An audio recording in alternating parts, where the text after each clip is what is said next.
Hello and welcome to the Poetry Exchange. I'm Michael Schaefer and a very happy new year to you all. We're starting the year off with a real treat of an episode recorded in the Poetry Library at the South Bank Centre last year. This episode features a poem that we know has been a friend to many people, Prayer by Carol Ann Duffy. And it feels really great to start the year with a conversation focusing on a poem by our Poet Laureate. And we're very grateful to her and Picador for agreeing to have the poem feature in the Poetry Exchange podcast. We know some of you will be joining us on this episode for the first time, so I just want to give you a quick overview of the project. We've been inviting people to come and talk to us about a poem that's been a friend to them, and in exchange we create a gift, a reading of the poem created especially for them. The podcast is our invitation to you to listen in on these conversations, and with the kind permission of our visitors and the poets whose work has been brought along, we're able to do that. So in each episode you'll hear the visitor to the exchange reading the poem, and then an edited version of the conversation followed by the gift reading we created for them. The conversation in this episode took place in the early days of our experiments with recording, so you may notice a little bit of a difference in sound quality. However, we felt that the poem and the conversation were so well suited that we just had to include it, and hopefully it won't be a problem. Don't forget, if you want to follow the text of the poem as you're listening, you can do that by pressing the little information button within your podcast app. The team in the library that day were Fiona, Bennett and Alistair Snell, and you'll be hearing them talk about Prayer by Carol Ann Duffy, the poem that's been a friend to Tricia. Are you Tricia? Oh, Tricia, great. Hi, I'm Fiona. Hello. Tricia, hello. I'm Al. Come on in. We've got like a little den at the back of the library. Okay. Have a seat. First. You're first. You are. Yeah. You're waking us up. Can I get you a quick cup of tea? Yeah, Would you like? Yeah. Just milk? It's lovely to see this poem here. And Tricia, would you read it for us? Okay. Some days, although we cannot pray, a prayer utters itself, so a woman will lift her head from the sieve of her hands and stare at the minims sung by a tree, a sudden gift. Some nights, although we are faithless, the truth enters our hearts, that small familiar pain. Then a man will stand stock still, hearing his youth in the distant Latin chanting of a train. Pray for us now, grade 1 piano scales, outside the lodger looking out across a Midlands town. Then dusk, and someone calls a child's name as though they name their loss. Darkness outside, inside, the radio's prayer. Rockall, Malin, Dogger, Finster. Lovely. It's beautiful, isn't it? Isn't it? Such a wonderfully compact poem, but Exactly. it's speaking about so much, isn't it? And It's a traditional sonnet, but it isn't. And tell us, how did you first meet your friend, as it were? Well, all my life I've been interested in literature and poetry, but it kind of never got to anything because life takes over. And then I after I'd had my fourth child, kind of decided that education was for me, and it was a long journey through college, GCSEs and A-levels, and then Open University. And it was at a study session at Open University when I'd studied the Romantics, mainly males. I mean, I liked them and I understood them, but then Carol Ann comes along and I'm thinking, that's me. I can actually identify with that. That is my life. And it just like leapt out, and kind of I come back to it a lot because it is my life. And how does she know? She doesn't know me. What an amazing feeling. Yeah. What an amazing feeling. And Just a small poem on a piece of paper that the teacher gave out, and I'm reading it thinking, from a child up to an adult, she's got my life. Wow. And where were you were in class when this happened with other people around you? Yeah. And what did you do when I kept sort of looking at it, and the rest of the lesson was like, yeah. And I kept looking at it and thinking, wow.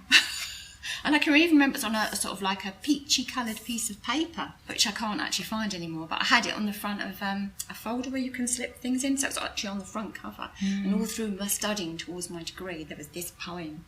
And every so often I'd look at it and think, she's still there with me. Oh, So, that's wonderful. That sort of real recognition of that. And she knows how I feel. And because obviously to make the decision that you made to go and study at that point in your life, I mean, before you met this poem, there must have been quite a lot of moments of you thinking, making some kind of connection with literature but not and study. as deep. deep, never as deep as this. Yeah, definitely, and the words and the patterns, but mainly male poets. You know, if you go back, it's mainly male poets, which is fine. And they were different. They were like, this was their quest, this was their thing. They were the poets, the seers. That was their life. But here I was, a mum, and working and studying. And it was a woman, and she'd written this, and I presume she had a similar life, juggling lots of things and not revered. And obviously she's poet laureate now, but in the beginning, not revered. And it was just that recognition. It completely transforms, doesn't it? The experience of reading something on the page, because you're not having to make your way through the difference of somebody who's You're not having to analyse it as much as you do with some of them. Look for this and look for that and look for the other. And I'd found Sylvia Plath, and I'd identified a lot with her children's poems. But again, not because she wasn't English and she didn't have the same life as me. And there was one particular poem that she had about balloons that to me looked like my little children when they were sitting. They looked like balloons because they looked like that when they were sitting. And I loved that bit. That bit spoke to me, but not her poem. No. Carol Ann does. So this was a whole world of experience that you saw. Yeah. I think it's quite sad. Do you? I think it's quite sad. Yeah. It's about how difficult life is and how you're on your own. And when was it that you were doing this? Ages ago. So how many years ago? 10 years. Okay. And is it around? Is it still on that peach piece of paper somewhere? The peach piece of paper is lost, but a lot is in my head. Yeah. So you sort of carry this poem around with you, really, inside you. Yeah. Because it's very sort of, there's a lot of noise in it, oral in it, and I think that with the trains, that reminds me of when I was at home, because I live quite near the train line. Right. And also with the tipping forecast, because I used to listen to that with my dad when we did the washing up when I was little. Right. And again, they're like prayers, aren't they? But you don't even realise it, and it's comforting. So even now, when I listen to that on Radio 4, it reminds me of my dad and being little. And when I hear the trains, it reminds me of my dad and being little and safe. That idea of sound and the sounds that are kind of around us that are kind of everyday, part of the world that we're alone in, but we're connecting through those other humans and those other stories, aren't we? And those other livings that are going on out there. Kind of when all is lost and people let you down, they're still there. The same with trees and birds. You know, they might not be the same birds, but they're still, and the trees, they're still going to be there. You can still go up and you can touch a tree, and it's warm and it's not cold. But it will be there, unlike a person. People come and go. That tree has been there for hundreds of years and will still be there. That and the sound of the trains and the Radio 4. It's wonderful. I mean, I know this poem not as well as you do, but it's wonderful talking to you about it, because now I'm getting a new sense of the layers of the poem through talking to you. Well, it's just my interpretation. Other people would probably read it completely differently. Well, it'll mean something different and find a different place, won't Which it? is what poetry is all about, really, isn't it? Absolutely. And why it's so special. Absolutely. And because it's so little as well, you don't think, oh gosh, I can't read that 25 pages of an ode. It's very welcoming, isn't it? It is, And it's memorable as well. Yeah. And the sieve of the hands is such an amazing picture. You know, when you don't know what to do, so you just cradle your hands, and it's a sieve. You know, you can look at a sieve in the kitchen and think, yeah, that's my hands. Well, I've had enough and I don't know where to go. But, you know, you hear that sound and you think, I'll carry on because there's nowhere else to go. I will carry on. And the woman in the front, it's like very elemental. It's the woman, and then it's the man, and then it's either. It doesn't say if the lodger is male or female. And kind of they're all sad. You know, she's at the end of a tether because she doesn't know where to go, and he's lost his youth. And the particular bit that gets to me in the third stanza is someone calls a child's name as though naming their loss, and I lost my first child. And that's my first child calling his name, you know. Right. Where is he? I don't know. And I've never been able to find him and probably never will. So that's for him. Right. Well, then it has such a very specific resonance for you, doesn't it? But you come through it because we're humans and we have to come through it. Then after that, I did the studying, but because it's still there, it's still with you, and went on and got the degree, and I've got 3 healthy kids, but there's still him calling you loss. He's still somewhere, and no matter what I do, I can't get him back, and I know that. Yeah, and I did actually try to write poetry for him, but nothing like this. Nothing like this. Did you? Yeah. Wow, yeah. how wonderful. And that helps, actually. And so, do you ever read this poem to yourself? Do you? To myself, not to my children. My children, they know that then, there was an older brother. I couldn't explain to any of them what this meant because, well, my middle daughter is about to have a baby. Maybe she'll understand then. We kind of feel that as people that we're in control, but actually we're not. And we never are. We never are.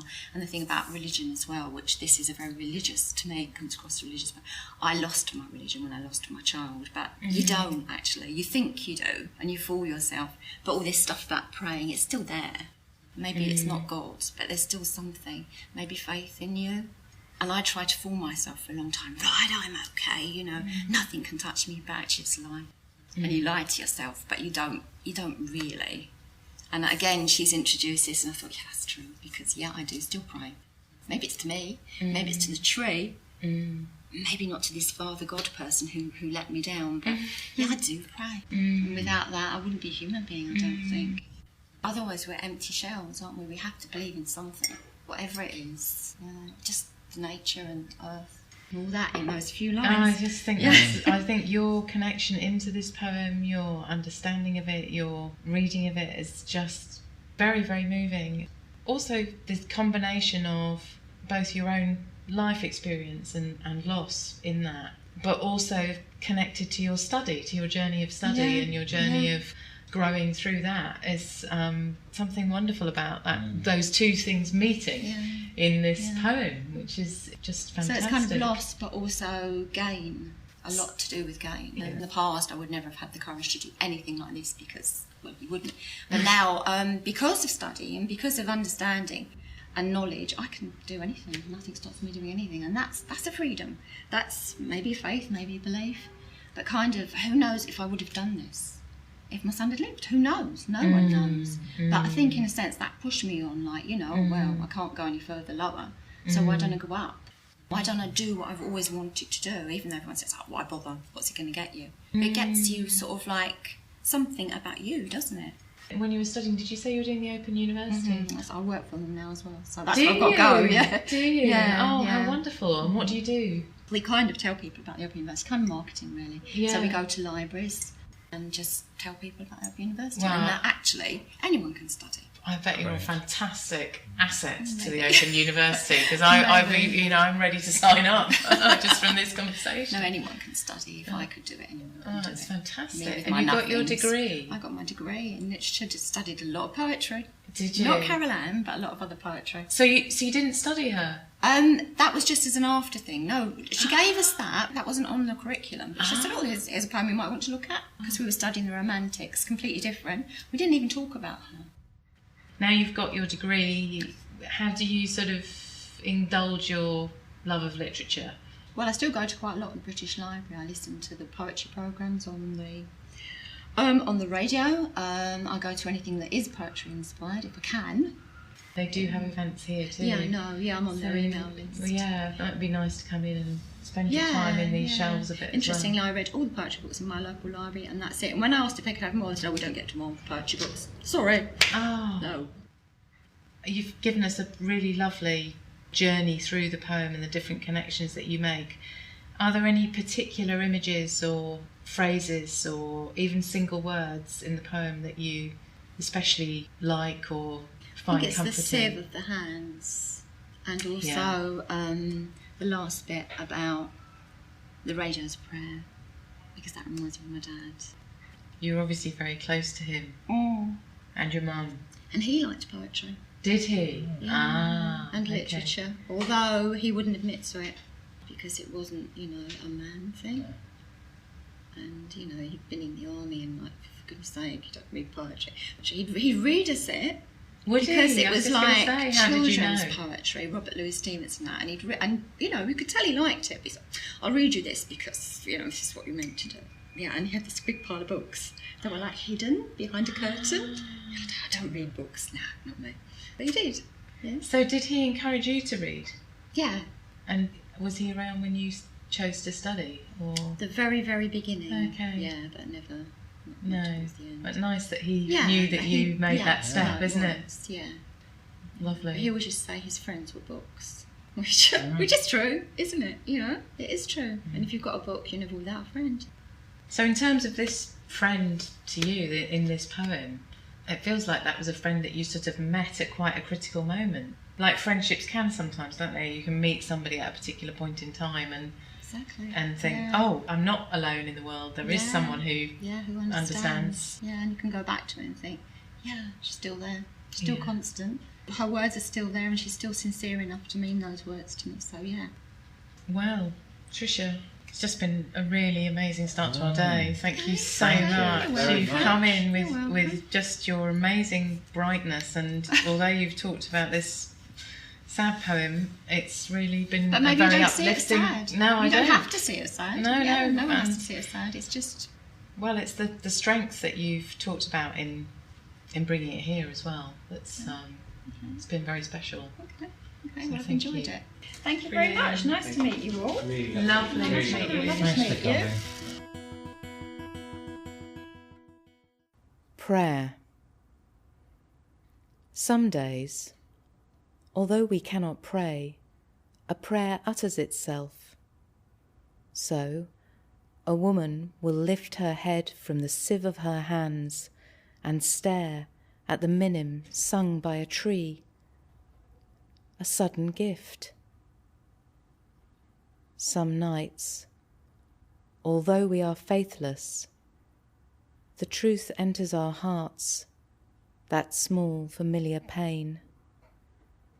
Then a man will stand stock still, hearing his youth in the distant Latin chanting of a train. Pray for us now. Grade 1 piano scales console the lodger looking out across a Midlands town. Then dusk, and someone calls a child's name as though they named their loss. Darkness outside. Inside, the radio's prayer. Rockall, Malin, Dogger, Finisterre. That was Fiona Bennett with the gift recording of Prayer at the end there. I hope you've enjoyed this special episode, and thanks once again to Carol Ann Duffy and to Tricia, our visitor. If this is the first time you've tuned into the podcast, do check out the earlier episodes and press subscribe to make sure you get each episode as it comes out. Episode 5 will be along in a couple of weeks' time. Special thanks to the Poetry Library for their support and for hosting us in such a perfectly appropriate space for talking about poems as friends. And thanks also to Ben Hales for creating such fitting music to lead us in and out of each conversation.